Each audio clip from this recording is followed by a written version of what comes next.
हाँ जी, सो अज की ये वीडियो है एकेडैमिक जर्नल राइटिंग टास्क 2 के रिगार्डिंग।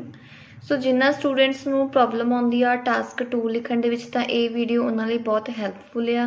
इस वीडियो के थ्रू तुसीं जान सकते हो कि तुहाडे टास्क का एग्जैक्ट स्ट्रक्चर की होना चाहिए है या तुसीं आइडिया जनरेशन नू किवें इंप्रूव कर सकते हो। सो ये वीडियो तुहाडे लई बहुत वधिया बहुत हैल्पफुल रहेगी। सो स्टार्ट करते हैं आप अज की वीडियो। सो स्टार्ट करते हैं अज की वीडियो। सो सब तो पहला अज की वीडियो में आप वेखांगे स्ट्रैटेजी ते स्ट्रक्चर, मतलब आप राइटिंग टास्क 2 लिखण की स्ट्रैटेजी की है साडे कोल, प्लस उसका स्ट्रक्चर की होना चाहिए है। या फिर कई स्टूडेंट्स नू आइडिया जनरेशन विच बहुत प्रॉब्लम आउंदी है, तो आप उस चीज़ से भी गल करांगे। And structure they which introduction नू किवें लिखना है, मेन बॉडी पैराग्राफ्स नू किवें लिखना है, तो कनक्लूजन दे विच किहड़ी चीज़ इनकलूड होनी चाहिए है, वो सब अज आपां डिस्कस करांगे इस वीडियो दे विच। सो सब तो पहला अज मैं तुहाडे नाल 5 different type of essays share करांगी ते इहदे विच आपां डिस्कस करांगे कि एग्जामिनर एग्जैक्टली किस चीज़ नू मतलब किहड़े क्राइटेरियाज दे अकॉर्डिंग वो मार्क्स तुहानूं दिंदा आ एंड ओवरऑल स्ट्रेटेजी की होंदी है ओपीनियन एसेज दे लई, राइट।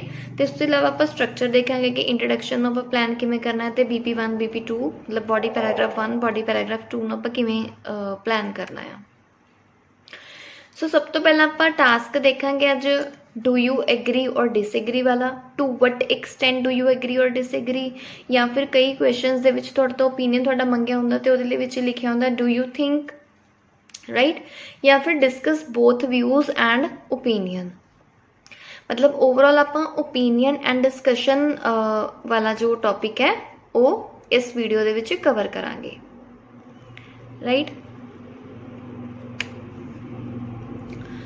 सो अपने कोले होर किस तरह के टास्क होंगे हैं, जिमें कि अपने कोले टॉपिक आउंदा है कॉजेज का कि इस चीज़ के की कॉजेज ने, या ये प्रॉब्लम क्यों होंदी है, या फिर ये सल्यूशन की हो सकते हैं। तो इस तरह के विच भी तुहानूं थोड़ा ओपीनियन मंगिया हुंदा है। या फिर अपने कोले टॉपिक होंदा एडवेंटेजेस एंड डिसएडवेंटेजेस कि किसी जिमें कि टैक्नोलॉजी के की फायदे हैं की नुकसान हैं, है ना। या फिर कई बार डबल क्वेश्चन भी आ जाता है, ठीक है। नॉर्मली 2 डायरैक्ट क्वेश्चनस तुहाडे तो स्टेटमेंट दे विच पुछे हुंदे आ। सो अगर तुहानूं कोई भी ओपीनियन वाला क्वेश्चन आउंदा तो उस दे विच तुसीं सब तो पहला अपना ओपीनियन डिस्क्राइब करना हुंदा आ। Think of ideas to support that opinion, तुसीं रेलीवेंट आइडियाज़ माइंड दे विच जनरेट करने हुंदे ने अपने ओपीनियन नूं सपोर्ट करन दे लई, राइट। तो ऐसे दे विच जिहड़ा तुहाडा ओपीनियन आ वो बहुत ही क्लीयर होना चाहिए, मतलब एग्जामिनर नूं समझ आना चाहिए कि तुसी अपने ऐसे दे थ्रू की समझाना चाहते हो। तो अपना ओपीनियन तुसी बहुत स्ट्रेट वे मतलब बहुत सिंपल ते बहुत क्लीन वे नाल इलैबोरेट करना है। तो तुसी हमेशा एक साइड ही पिक करनी है। कई बार की होंदा है कि स्टूडेंट की करते हैं कि अलग अलग मतलब 2 साइड्स दोनों BPs दे विच 2 साइड्स एक्सप्लेन करते हैं, तो वो स्टूडेंट खुद कन्फ्यूज हो जाता है कि वो की लिखना चाहता सी एंड वो एग्जामिनर नूं भी समझने विच बहुत मुश्किल आउंदी है। तो इस करके कई स्टूडेंट्स के स्ट्रक्चर सेंटेंसिस वधिया होने के बावजूद या फिर वोकैबलरी वधिया होने के बावजूद भी बैंड स्कोर घट जाता है, क्योंकि वो कंटेंट दे वर्क नहीं कर पाते, राइट। तो उस तो बाद अपने कोले सब तो पहले तुहानूं दस देना है कि स्ट्रक्चर की होना चाहिए है। तो थोड़ा स्ट्रक्चर की होना चाहिए है, देखो तुसी मैं तुहानूं दस्सिया सीगा कि तुसी सिर्फ इंट्रोडक्शन आप डिस्कस किया सीगा कि स्ट्रक्चर दे विच सब तो पहला इंट्रोडक्शन देनी हुंदी आ, राइट। तो मेन बॉडी पैराग्राफ 1 देना हुंदा, जिहदे विच तुसीं अपने मतलब जिस भी ओपीनियन नूं सपोर्ट कर रहे हो दा फर्स्ट रीजन देना हुंदा। एक तुसीं BP2 बना लो, उहदे विच ओहदा सैकेंड रीजन दे दो, राइट। तो एट दी एंड तुसीं देना हुंदा है कनक्लूजन, मतलब जो तुसीं एक चीज़ां एक्सप्लेन कीतियां ने उन्हां दा की कनक्लूजन निकलदा आ, राइट। तो तुसीं जिहड़ा स्ट्रक्चर आ कोई थोनों ज़्यादा पैराग्राफ बनाने की जरूरत नहीं है। देखो ये मतलब नहीं है कि तुसीं जिन्ने ज़्यादा पैराग्राफ बनाओगे थोड़े उन्नी बैंड स्कोर ज़्यादा आएंगे, इदां दा कुछ नहीं हुंदा। सो ज़्यादा लिखण की जरूरत नहीं आ। सबनों पता है कि आपां टास्क 2 दे विच 250 वर्ड्स ही 250 वर्ड्स लिखने होंगे है, राइट। ਤਾਂ ਅਗਰ ਤੁਸੀਂ 250 ਵਰਡਸ ਤੋਂ ਜ਼ਿਆਦਾ ਲਿਖਦੇ ਹੋ ਤਾਂ ਤੁਹਾਨੂੰ ਕੋਈ ਬੈਂਡ ਸਕੋਰ ਜ਼ਿਆਦਾ ਨਹੀਂ ਮਿਲਣਗੇ। ਸੋ ਟਾਈਮ ਵੇਸਟ ਨਾ ਕਰੋ। 40 ਮਿੰਟਸ ਅਗਰ ਤੁਹਾਨੂੰ ਦਿੱਤੇ ਗਏ ਆ ਤਾਂ ਉਹ ਇੱਕ ਲਿਮਿਟ ਸੈੱਟ ਕੀਤੀ ਹੈ ਕਿ 40 ਮਿੰਟ ਦੇ ਵਿੱਚ 250 ਵਰਡਸ ਈਜ਼ਲੀ ਕੋਈ ਵੀ ਪਰਸਨ ਲਿਖ ਸਕਦਾ ਆ। ਤਾਂ ਤੁਸੀਂ ਅਪ ਟੂ ਵਰਡਸ ਜਾਂ ਅਪ ਟੂ ਲਿਮਿਟ ਨਾ ਜਾਓ, ਉਹਦਾ ਕੋਈ ਫਾਇਦਾ ਨਹੀਂ ਹੈ, ਕੋਈ ਬੈਂਡ ਸਕੋਰਿੰਗ ਤੁਹਾਨੂੰ ਜ਼ਿਆਦਾ ਨਹੀਂ ਮਿਲੂਗਾ। ਸੋ ਜਿੰਨੀ ਜ਼ਰੂਰਤ ਹੈ ਸਿਰਫ ਓਨਾ ਹੀ ਲਿਖੋ, ਟਾਈਮ ਵੇਸਟ ਨਾ ਕਰੋ, ਕਿਉਂਕਿ ਤੁਸੀਂ ਟਾਈਮ ਦੇ ਅੰਦਰ ਅੰਦਰ ਆਪਣੇ ਟਾਸਕ ਨੂੰ ਕੰਪਲੀਟ ਕਰਨਾ ਹੁੰਦਾ ਆ। ਸੋ ਜ਼ਿਆਦਾ ਪੈਰਾਗ੍ਰਾਫ ਬਣਾਉਣ ਦੀ ਤੁਹਾਨੂੰ ਜ਼ਰੂਰਤ ਨਹੀਂ ਆ, ਜਸਟ ਇੰਟਰੋਡਕਸ਼ਨ ਕਰੋ, ਮੇਨ ਬੋਡੀ ਪੈਰਾਗ੍ਰਾਫ ਬਣਾਓ, ਮੇਨ ਬੋਡੀ ਪੈਰਾਗ੍ਰਾਫ 2 ਬਣਾਓ, ਤੇ ਐਟ ਦੀ ਐਂਡ ਤੁਸੀਂ ਕਨਕਲੂਜਨ ਨੂੰ ਐਕਸਪਲੇਨ ਕਰਕੇ ਸਿੰਪਲ ਆਪਣੇ ਐਸੇ ਨੂੰ ਵਾਈਂਡ ਅਪ ਕਰ ਦਿਓ, ਰਾਈਟ। ਤਾਂ ਤੁਸੀਂ ਸਟਰਕਚਰ ਆ ਜਿਹੜਾ ਬਹੁਤ ਸਿੰਪਲ ਤੇ ਈਜ਼ੀ ਰੱਖਣਾ ਆ ਅਗਰ ਤੁਸੀਂ ਸਕੋਰ ਹਾਈ ਕਰਨਾ ਚਾਹੁੰਦੇ ਹੋ। ਨੈਕਸਟ ਆਪਣੇ ਕੋਲ ਹੈਗਾ ਇੰਟਰੋਡਕਸ਼ਨ ਨੂੰ ਅਸੀਂ ਪਲਾਨ ਕਿੱਦਾਂ ਕਰਨਾ ਆ। ਦੇਖੋ ਤੁਹਾਡਾ ਜਿਹੜਾ ਸੈਂਟੈਂਸ 1 ਆ ਉਹਦੇ ਵਿੱਚ ਤੁਸੀਂ ਪੈਰਾਫਰੇਜ਼ਿੰਗ ਕਰਨੀ। ਹੁਣ ਪੈਰਾਫਰੇਜ਼ਿੰਗ ਕਿਹਦੀ ਕਰਨੀ ਆ? ਸਟੇਟਮੈਂਟ ਦੀ। ਜੋ ਤੁਹਾਨੂੰ ਕੁਐਸਚਨ ਆਊਗਾ ਤੁਸੀਂ ਉਹਨੂੰ ਪੈਰਾਫਰੇਜ਼ ਜਾਂ ਰੀਫਰੇਜ਼ ਕਰਨਾ ਆ, ਰਾਈਟ। ਤੇ ਸੈਂਟੈਂਸ 2 ਦੇ ਵਿੱਚ ਤੁਸੀਂ ਆਪਣਾ ਡਾਇਰੈਕਟ ਓਪੀਨੀਅਨ ਦੇਣਾ ਆ। ਓਪੀਨੀਅਨ ਕਿੰਨਾ ਕੇਸਿਸ ਦੇ ਵਿੱਚ ਜਿਹੜਾ ਦੇਣਾ ਆ, ਜੋ ਆਪਾਂ ਹੁਣ ਲਾਸਟ ਐਸੇ ਟਾਈਪ ਦੇਖੇ ਸੀਗੇ, ਉਹਨਾਂ ਐਸੇ ਟਾਈਪ ਦੇ ਕੇਸਿਸ ਦੇ ਵਿੱਚ ਤੁਸੀਂ ਆਪਣਾ ਓਪੀਨੀਅਨ 1 ਲਾਈਨ ਓਪੀਨੀਅਨ ਇੰਟਰੋਡਕਸ਼ਨ ਦੇ ਵਿੱਚ ਐਡ ਕਰਨਾ ਹੁੰਦਾ ਆ। ਐਂਡ ਤੁਸੀਂ ਸਟ੍ਰੇਟਲੀ ਦੋ ਰੀਜ਼ਨ ਦੇ ਸਕਦੇ ਹੋ, ਬਟ ਉਹਨਾਂ ਦੀ ਐਕਸਪਲੇਨੇਸ਼ਨ ਨਹੀਂ ਤੁਸੀਂ ਦੇਣੀ। ਜਸਟ ਤੁਸੀਂ ਸਿੰਪਲ ਰੀਜ਼ਨ ਦੇਣੇ ਨੇ ਤੇ ਉਸ ਤੋਂ ਬਾਅਦ ਤੁਸੀਂ ਆਪਣਾ ਇੱਕ ਥੀਸਸ ਲਾਈਨ ਐਡ ਕਰਨੀ ਹੈ ਕਿ ਤੁਸੀਂ ਹੁਣ ਇਸ ਰੀਜ਼ਨ ਕਰਕੇ ਸਟੇਟਮੈਂਟ ਜਾਂ ਨੋਸ਼ਨ ਦੇ ਨਾਲ ਐਗਰੀ ਕਰਦੇ ਹੋ ਜਾਂ ਡਿਸਐਗਰੀ ਕਰਦੇ ਹੋ, ਰਾਈਟ। ਮੈਂ ਦੁਬਾਰਾ ਦੱਸ ਰਹੀ ਹਾਂ ਕਿ ਜਿਹੜੇ ਤੁਸੀਂ ਇਹ ਰੀਜ਼ਨਸ ਮੈਂ ਲਿਖਿਆ ਕਿ ਐਕਸਪਲੇਨ ਕਰਨੇ, ਤੁਸੀਂ ਐਕਸਪਲੇਨ ਨਹੀਂ ਕਰਨੇਗੇ ਕਿਉਂਕਿ ਐਕਸਪਲੇਨੇਸ਼ਨ ਉਹਨਾਂ ਦੀ BPs ਦੇ ਵਿੱਚ ਆਊਗੀ, ਬੋਡੀ ਪੈਰਾਗ੍ਰਾਫਸ ਦੇ ਵਿੱਚ ਆਊਗੀ।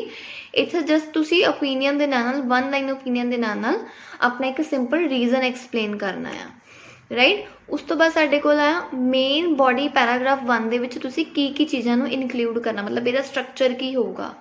ਤਾਂ ਬੇਸਿਕਲੀ ਮੇਨ ਬੋਡੀ ਪੈਰਾਗ੍ਰਾਫ 1 ਦੇ ਵਿੱਚ ਜਿਹੜਾ ਤੁਸੀਂ ਸੈਂਟੈਂਸ 1 ਲਿਖਣਾ ਆ ਉਹ ਤੁਹਾਡਾ ਤੁਸੀਂ ਇੱਕ ਜਰਨਲ ਲਾਈਨ ਦਓਗੇ ਕਿ ਤੁਸੀਂ ਕਿਸ ਚੀਜ਼ ਬਾਰੇ ਗੱਲ ਕਰਨਾ ਚਾਹੁੰਦੇ ਹੋ। ਟੌਪਿਕ ਸੈਂਟੈਂਸ ਮੀਨਵਾਈਲ ਤੁਸੀਂ ਇਹਦੇ ਵਿੱਚ ਦੱਸੋਗੇ ਕਿ ਤੁਸੀਂ ਸਪੋਰਟ ਕਰ ਰਹੇ ਹੋ ਜਾਂ ਨਹੀਂ ਕਰ ਰਹੇ ਹੋ, ਜਾਂ ਤੁਸੀਂ ਕਿਸ ਫੇਵਰ ਦੇ ਵਿੱਚ ਲਿਖ ਰਹੇ ਹੋ। ਤੁਹਾਡਾ ਟੌਪਿਕ ਸੈਂਟੈਂਸ ਮਤਲਬ ਫਸਟ ਸੈਂਟੈਂਸ ਦੇ ਵਿੱਚ ਕਲੀਅਰ ਹੋ ਜਾਣਾ ਚਾਹੀਦਾ ਹੈ, ਔਰ ਤੁਸੀਂ ਸਟ੍ਰੇਟ ਇਹਦੇ ਵਿੱਚ ਆਪਣਾ ਮੇਨ ਰੀਜ਼ਨ ਦਓਗੇ। ਐਂਡ ਜੋ ਹੁਣ ਤੁਸੀਂ ਰੀਜ਼ਨ ਮੈਂਸ਼ਨ ਕੀਤਾ ਆ ਸੈਂਟੈਂਸ 2 ਦੇ ਵਿੱਚ, ਉਸ ਰੀਜ਼ਨ ਨੂੰ ਐਕਸਪਲੇਨ ਕਰੋਗੇ, ਰਾਈਟ। ਤੁਸੀਂ ਉਹਨੂੰ 2 ਜਾਂ 3 ਲਾਈਨਾਂ ਦੇ ਵਿੱਚ ਐਕਸਪਲੇਨ ਕਰ ਸਕਦੇ ਹੋ। ਐਂਡ ਫਾਈਨਲੀ ਤੁਸੀਂ ਇੱਕ ਐਗਜ਼ਾਮਪਲ ਦੇ ਕੇ ਆਪਣੇ ਰੀਜ਼ਨ ਨੂੰ ਸਪੋਰਟ ਕਰ ਸਕਦੇ ਹੋ ਕਿ ਕਿ ਜੋ ਮੈਂ ਰੀਜ਼ਨ ਮੈਂਸ਼ਨ ਕੀਤੇ ਨੇ ਜਿਹੜੀ ਤੁਹਾਡੀ ਐਗਜ਼ਾਮਪਲ ਨੂੰ ਸਪੋਰਟ ਕਰੂਗੀ, ਜਿਹਦੇ ਕਰਕੇ ਜਿਹੜਾ ਤੁਹਾਡਾ ਕੰਟੈਂਟ ਆ ਬਹੁਤ ਸਟਰੋਂਗ ਬਣੇਗਾ, ਰਾਈਟ। ਐਂਡ ਮੇਨ ਜਿਹੜਾ ਤੁਹਾਡਾ ਬੋਡੀ ਪੈਰਾਗ੍ਰਾਫ 2 ਹੋਏਗਾ ਉਹਦਾ ਐਗਜ਼ੈਕਟਲੀ ਸੇਮ ਸਟਰਕਚਰ ਹੋਊਗਾ। ਅਗਰ ਤੁਸੀਂ ਇਹਦੇ ਵਿੱਚ ਆਪਣਾ ਫਸਟ ਰੀਜ਼ਨ ਐਕਸਪਲੇਨ ਕੀਤਾ ਹੈ ਤਾਂ ਤੁਸੀਂ ਬੋਡੀ ਪੈਰਾਗ੍ਰਾਫ 2 ਦੇ ਵਿੱਚ ਸੈਕੰਡ ਰੀਜ਼ਨ ਨੂੰ ਪ੍ਰੋਪਰਲੀ ਐਕਸਪਲੇਨ ਕਰ ਸਕਦੇ ਹੋ, ਜਾਂ ਫਿਰ ਤੁਹਾਡੇ ਕੋਲ ਜਿੰਨੇ ਆਈਡੀਆਜ਼ ਹੈ ਤੁਸੀਂ ਉਹਨਾਂ ਨੂੰ ਐਕਸਪਲੇਨ ਕਰ ਸਕਦੇ ਹੋ। ਦੇਖੋ ਇਹਦੇ ਵਿੱਚ ਆਈਡੀਆਜ਼ ਦੀ ਕੋਈ ਲਿਮਿਟ ਨਹੀਂ ਹੁੰਦੀ ਹੈਗੀ। ਮੈਂ ਤੁਹਾਨੂੰ ਇਹ ਨਹੀਂ ਕਹੂੰਗੀ ਕਿ ਬਹੁਤ ਜ਼ਿਆਦਾ ਤੁਹਾਨੂੰ ਆਈਡੀਆਜ਼ ਚਾਹੀਦੇ ਨੇ। ਤੁਸੀਂ ਆਪਣੇ ਟਾਸਕ ਨੂੰ ਬਹੁਤ ਬਰੀਫਲੀ ਐਕਸਪਲੇਨ ਕਰਨਾ ਹੈ, ਤੁਸੀਂ ਉਹਨੂੰ ਬਹੁਤ ਜ਼ਿਆਦਾ ਲੈਂਥੀ ਨਹੀਂ ਲੈ ਕੇ ਜਾਣਾਗਾ, ਟਾਈਮ ਵੀ ਵੇਸਟ ਹੋਏਗਾ ਉਹਦੇ ਨਾਲ, ਅਤੇ ਵਰਡਸ ਲਿਮਿਟ ਵੀ ਕ੍ਰੋਸ ਹੋਏਗੀ। ਸੋ ਜਿੰਨਾ ਤੁਹਾਨੂੰ ਰਿਕਵਾਇਰਡ ਹੈ ਜਸਟ ਤੁਸੀਂ ਓਨਾ ਹੀ ਲਿਖਣਾ ਆ। ਦੈਨ ਤੁਹਾਡਾ ਆ ਜਾਏਗਾ ਕਨਕਲੂਜਨ। ਕਨਕਲੂਜਨ ਤੁਸੀਂ ਸਿਰਫ ਕਨਕਲੂਜਨ ਦੇ ਵਿੱਚ ਤੁਸੀਂ ਡਾਇਰੈਕਟਲੀ ਆਪਣੇ ਓਪੀਨੀਅਨ ਨੂੰ ਕਨਕਲੂਡ ਕਰਨਾ ਹੈ ਐਂਡ ਸਮਰਾਈਜ਼ ਕਰਨੇ ਨੇਗੇ 2 ਮੇਨ ਆਈਡੀਆਜ਼ ਜੋ ਤੁਸੀਂ BP1 ਐਂਡ BP2 ਦੇ ਵਿੱਚ ਐਕਸਪਲੇਨ ਕੀਤੇ ਸੀਗੇ, ਠੀਕ ਹੈ। ਮਤਲਬ BP1 ਦੇ ਵਿੱਚ ਜੋ ਤੁਸੀਂ ਰੀਜ਼ਨ ਦਿੱਤਾ ਸੀ, BP1 ਦੇ ਵਿੱਚ ਜੋ ਤੁਸੀਂ ਰੀਜ਼ਨ ਦਿੱਤਾ ਸੀ ਐਂਡ BP2 ਦੇ ਵਿੱਚ ਜੋ ਤੁਸੀਂ ਰੀਜ਼ਨ ਦਿੱਤਾ ਸੀ, ਉਹ ਤੁਸੀਂ ਮੇਨ ਰੀਜ਼ਨਸ ਨੂੰ 1 ਜਾਂ 2 ਵਰਡਸ ਦੇ ਵਿੱਚ ਕਨਕਲੂਜਨ ਦੇ ਵਿੱਚ ਸਮਰਾਈਜ਼ ਕਰ ਦੇਣਾ ਅਤੇ ਆਪਣਾ ਓਪੀਨੀਅਨ ਵੀ ਇੱਕ ਵਾਰ ਦੁਬਾਰਾ ਕਨਕਲੂਡ ਮਤਲਬ ਸ਼ਾਰਟ ਕਰਕੇ ਦੇਣਾ ਆ, ਰਾਈਟ। ਤਾਂ ਇਸ ਦੇ ਵਿੱਚ ਜਿੰਨੀ ਜ਼ਿਆਦਾ ਵੋਕੈਬਲਰੀ ਤੁਸੀਂ ਯੂਜ਼ ਕਰ ਸਕਦੇ ਹੋ ਉਨੀ ਜ਼ਿਆਦਾ ਵੋਕੈਬਲਰੀ ਤੁਸੀਂ ਯੂਜ਼ ਕਰਨੀ ਆ। ਐਂਡ ਮੈਂ ਤੁਹਾਨੂੰ ਵਰਡ ਲਿਮਿਟ ਨੂੰ ਟਰੈਕ ਕਰਨ ਦੇ ਲਈ ਇੱਕ ਸਟ੍ਰੈਟਜੀ ਦੱਸ ਦਿੰਦੀ ਹਾਂ। ਦੇਖੋ ਜਿਹੜਾ ਮੈਂ ਤੁਹਾਨੂੰ ਕਿਹਾ ਸੀਗਾ ਕਿ ਤੁਸੀਂ 250 ਵਰਡਸ ਰਾਈਟ ਕਰਨੇ ਆ, ਰਾਈਟ। ਤਾਂ ਇੰਟਰੋਡਕਸ਼ਨ ਦੇ ਵਿੱਚ ਤੁਸੀਂ ਟੋਟਲ ਕਿੰਨੇ ਵਰਡਸ ਤੁਹਾਡੇ ਹੋਣੇ ਚਾਹੀਦੇ ਨੇ? ਇੰਟਰੋਡਕਸ਼ਨ ਦੇ ਵਿੱਚ ਤੁਹਾਡੇ ਟੋਟਲ 40 to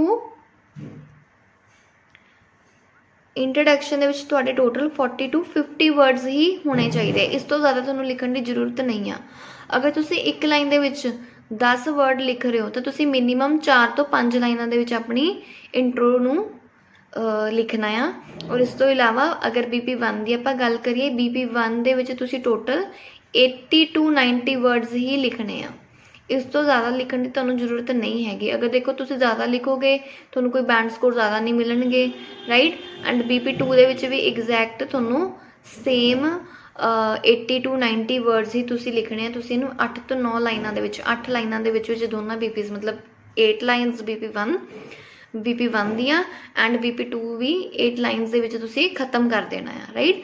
ਅਗੇਨ ਜਿਹੜਾ ਤੁਹਾਡਾ ਕਨਕਲੂਜਨ ਹੋਊਗਾ ਤੁਸੀਂ ਅਗੇਨ ਇਹਨੂੰ 40 to 50 वर्ड्स ਇਹਦੇ ਵਿੱਚ ਹੀ ਲਿਖਣੇ ਨੇਗੇ। ਇਸ ਤੋਂ ਜ਼ਿਆਦਾ ਤੁਹਾਨੂੰ ਲਿਖਣ ਦੀ ਜ਼ਰੂਰਤ ਨਹੀਂ ਹੈ।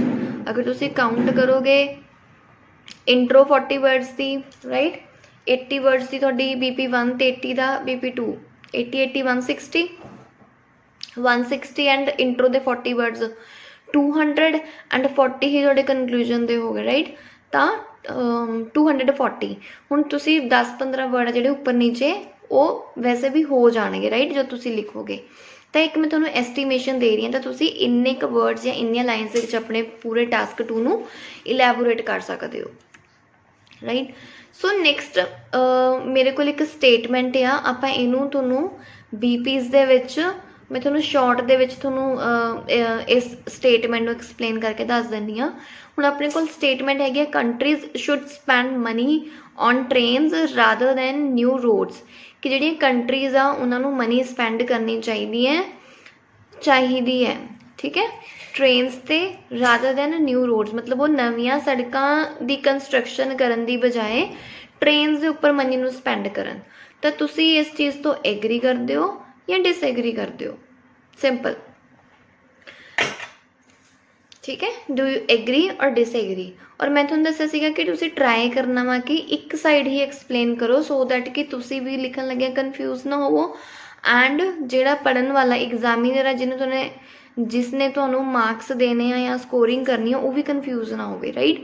तो इंट्रोडक्शन दे विच तुहानूं आपां सब तो पहला क्या सीगा कि तुसीं क्वेश्चनस नूं रीफ्रेज कर दो, पैराफ्रेज कर दो and state opinion and main reason. तो तुसीं इहदे विच अपना एक मेन ओपीनियन दे दो एंड मेन रीजन दे दो, ठीक है।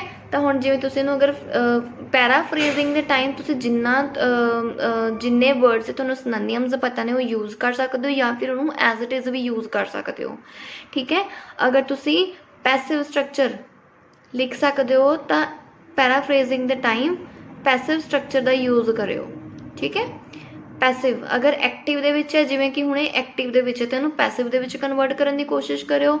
और अगर तुहानूं सिनोनिम्स पता नहीं तो तुसीं पैराफ्रेजिंग दे टाइम सिनोनिम्स यूज़ करना, जिवें तुसीं कंट्रीज़ नूं कह सकते हो नेशन, ठीक है। मैं इत्थे लिख दिंदी हाँ, एक मिनट ना कलर चेंज कर लैंदे हाँ।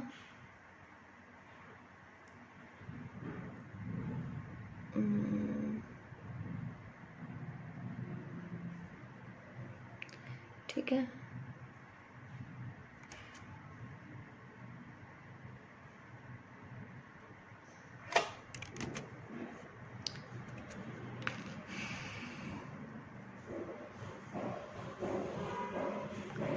तो तुसी कंट्रीज़ नूं लिख सकते हो, एक मिनट, ठीक है। तुसी इत्थे कंट्रीज़ नूं लिख लो,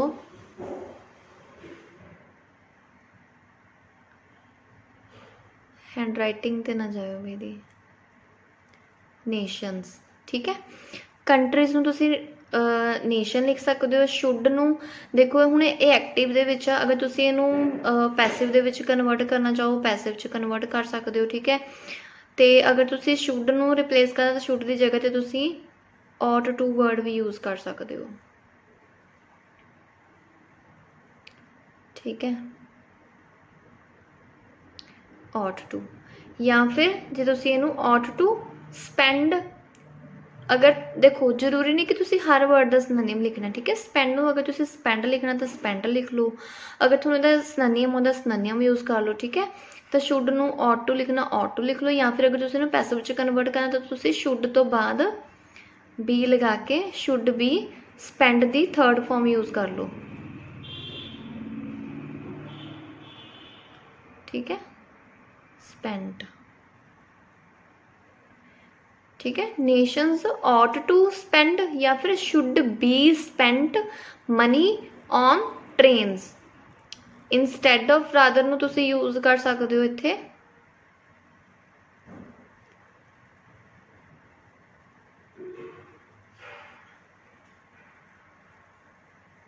इंस्टैड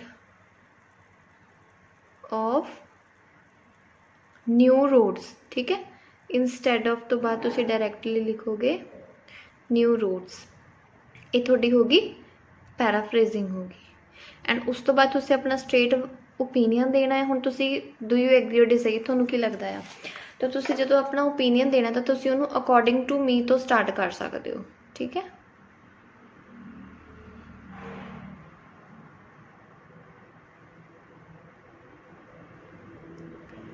ठीक है।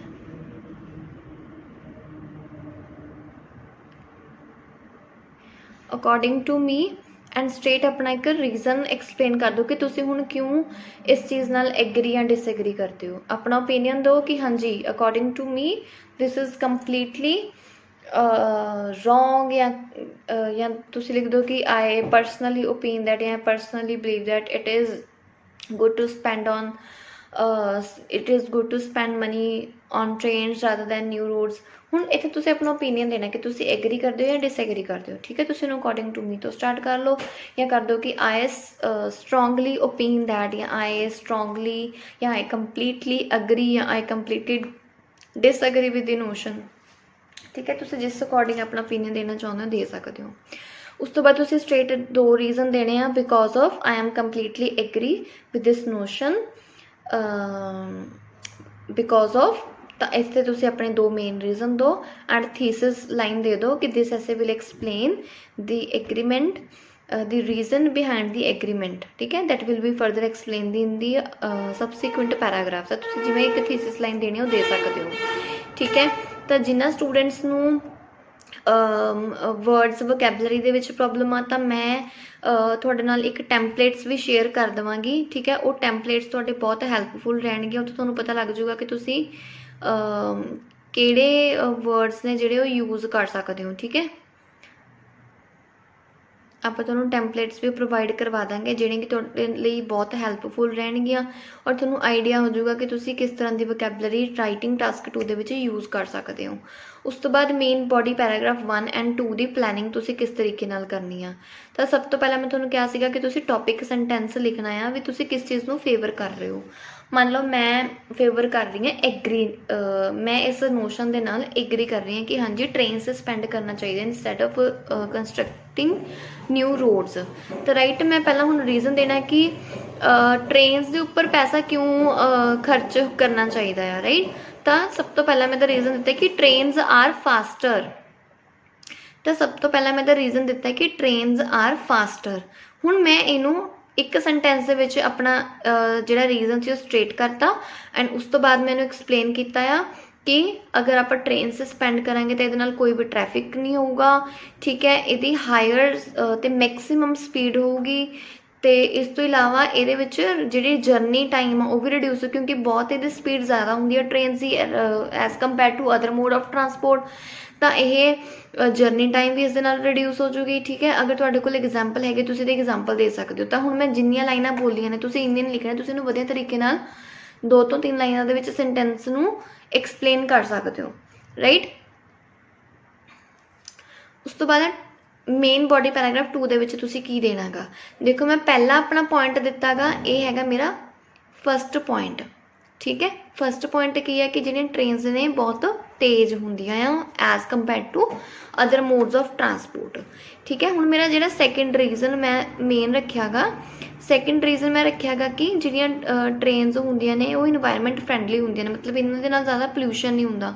देखो अगर रोड्स की कंस्ट्रक्शन ते पैसे ज़्यादा स्पेंड होणगे तो ओबवियस है कि होर मोड्स ने जिहड़े ट्रांसपोर्ट दे रन करनगे रोड्स के उपर, जिहदे करके पोल्यूशन भी ज़्यादा होगा तो ट्रैफिक कंजेशन भी वधूगा। सो अगर ट्रेन्स के उपर पैसा खर्च किया जाऊगा तो एक तो ये इन्वायरमेंट फ्रेंडली होणगियां, ठीक है, लैस कार्बन डाइऑक्साइड प्रोड्यूस होगी क्योंकि कार्स बहुत घट होणगी, क्योंकि कार्स जिहड़ियां ने इमिट करदियां ने हार्मफुल गैसेस जिहड़ियां कि कार्बन डाइऑक्साइड ज़्यादा वधाउंदियां ने एंड उहदे करके की हुंदा ग्लोबल वार्मिंग वधदी है। सो बेसिकली अगर ट्रेन्स से पैसे खर्च किए जाएंगे तो इन्वायरमेंट फ्रेंडली तो है, इस दे नाल ही कार्बन डाइऑक्साइड लैस प्रोड्यूस होगी तो ग्लोबल वार्मिंग भी लैस होगी।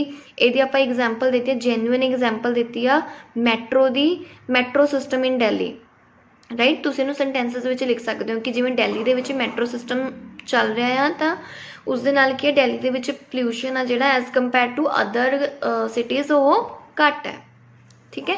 तुसी अगर कोई भी होर एग्जाम्पल इन जेन्युइन एग्जाम्पल अगर ऐड करनी है तो तुसी वो भी ऐड कर सकते हो, ठीक है। उस तो बाद तुहाडा आ गया कनक्लूजन। हुण कनक्लूजन दे विच मैं तुहानूं कहा सीगा कि तुसी वन लाइन अपना ओपीनियन स्ट्रेट करना है तो उन्होंने समराइज करना अपने रीजनस नूं बहुत ही ब्रीफली, राइट।